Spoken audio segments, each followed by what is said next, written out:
তবে কি এবার মেদিনীপুর শহরেও উচ্ছেদ অভিযান শুরু হতে চলেছে? মেদিনীপুরে শনিবার দুপুরে জেলার পুলিশ সুপার পাপিয়া সুলতানার সঙ্গে বৈঠকের পরেই দিলীপ ঘোষের করা মন্তব্য নিয়ে এমনই জল্পনা উঠে আসছে। মেদিনীপুর শহরেও কি এবার তাহলে বুলডোজারের দাপট দেখা যেতে পারে? তার কারণ মেদিনীপুর শহরেও একাধিক রাস্তা ও বিভিন্ন স্থান জবরদখল করে সংকুচিত করে বিভিন্ন নির্মাণ গড়ে উঠেছে। একাধিক দোকান, টোটোর দাপট, বিভিন্ন রকম যানজট পরিস্থিতি তৈরি হয়েছে, সংকুচিত হয়েছে পরিস্থিতি।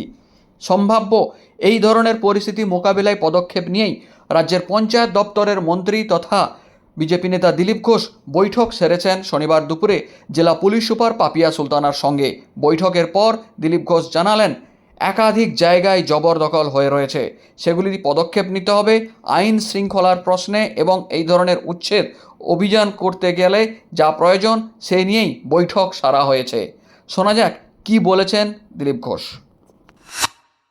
ট্রাফিক এনক্রোচমেন্ট কি বিষয়ে আইন শৃঙ্খলার ব্যাপার আর কি। আগে কি সোজা বদমাস থেকে আরম্ভ করে এনক্রোচমেন্ট সব ব্যাপারে কথা হচ্ছে, এবং ডিএম স্যারের সঙ্গে এগুলো কথা বলবে, যা ঠিকঠাক হয়। রাস্তাও খালি করতে হবে, আর যা যা সমস্যা আছে আইন শৃঙ্খলার দিকে, অনেক জায়গায় কবজা করে রেখেছে লোকেরা, সেগুলো ক্লিয়ার করতে বললাম আমি। উল্লেখ করা যায়, শনিবার দুপুরে পুলিশ সুপার পাপিয়া সুলতানার সঙ্গে বৈঠকের পর মেদিনীপুর শহরের সার্কিট হাউসে জেলা শাসক বিজিন কৃষ্ণের সঙ্গে বৈঠক করেন দিলীপ ঘোষ। সেখানে পঞ্চায়েত সম্পর্কিত বিভিন্ন ইস্যু ছাড়াও মেদিনীপুর শহর ও খড়গপুর শহর এর মতো বিভিন্ন শহরগুলিতে যে সংকীর্ণ পরিস্থিতি ও জবরদখল হয়ে রয়েছে সেই বিষয়ে উচ্ছেদ অভিযান বা প্রয়োজনীয় রাস্তা পরিচ্ছন্নকরণে কী পদক্ষেপ নেওয়া যায় তা নিয়ে বৈঠক করেছেন দিলীপ ঘোষ। উল্লেখ করা যায়, পশ্চিম মেদিনীপুরের জেলা হেডকোয়ার্টার মেদিনীপুরে সবথেকে বড় সমস্যা সমস্ত রাস্তা সংকীর্ণ হয়ে যাওয়া, অথচ সেই রাস্তাতে প্রচুর পরিমাণে টোটো অটোর দাপট বেড়ে গিয়ে স্বাভাবিক চলাচল একেবারে সংকটপূর্ণ পরিস্থিতি তৈরি করেছে। গত 10 বছর ধরে পুরনো সরকার তৃণমূলের সময় থেকেই বা তৃণমূলের পরিচালিত সরকার বারবার উদ্যোগ নিয়েও কোনো রকম সমাধানের রাস্তা বের করতে পারেনি। টোটো নিয়ন্ত্রণের চেষ্টা করেও শেষ পর্যন্ত মুখ থুবড়ে পড়েছে, এবং টোটো অটো সংঘাত এই মুহূর্তে কিছুটা কমলেও টোটো অটোর খদ্দের ধরার দৌরাত্ম কিন্তু অব্যাহত। শহর জুড়ে এক সংকটপূর্ণ পরিস্থিতি ক্রমশই বেড়ে চলেছে। এই ধরনের পরিস্থিতি মেদিনীপুর, খড়গপুর সহ বিভিন্ন এলাকাতেই রয়েছে।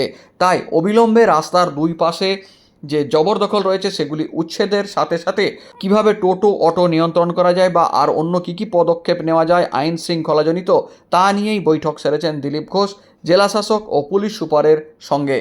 ইতিমধ্যেই মেদিনীপুর শহরের সম্ভাব্য এই পরিস্থিতি আরও সংকটপূর্ণ হতে পারে এমন আশঙ্কা করে মেদিনীপুর শহর থেকে সেন্ট্রাল বাসস্ট্যান্ড সরিয়ে আবাস খাসজঙ্গল কিংবা ধর্মা ডাম্পিং গ্রাউন্ডের দিকে সরানোর প্রস্তাব দিয়েছেন মেদিনীপুরের বিধায়ক শঙ্কর গুছাইত। তিনি জানাচ্ছেন, ক্রমসংকোচন যে পরিস্থিতি তৈরি হয়েছে সে কথা মাথায় রেখেই মানুষের মসৃণ যাতায়াত ও সমস্ত কিছু স্বাভাবিক রাখতেই এই উদ্যোগ নেওয়া হয়েছে।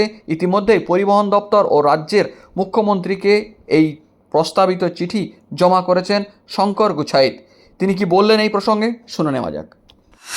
দেখুন, মেদিনীপুর পৌরসভা এবং অতি পুরনো পৌরসভা, 160-70 বছরের পুরনো পৌরসভা, এবং সেখানে ট্রাফিক সিস্টেম নিয়ে একটা সমস্যা আছে এবং এখানে যানজট নিয়ে একটা বড় সমস্যা আছে।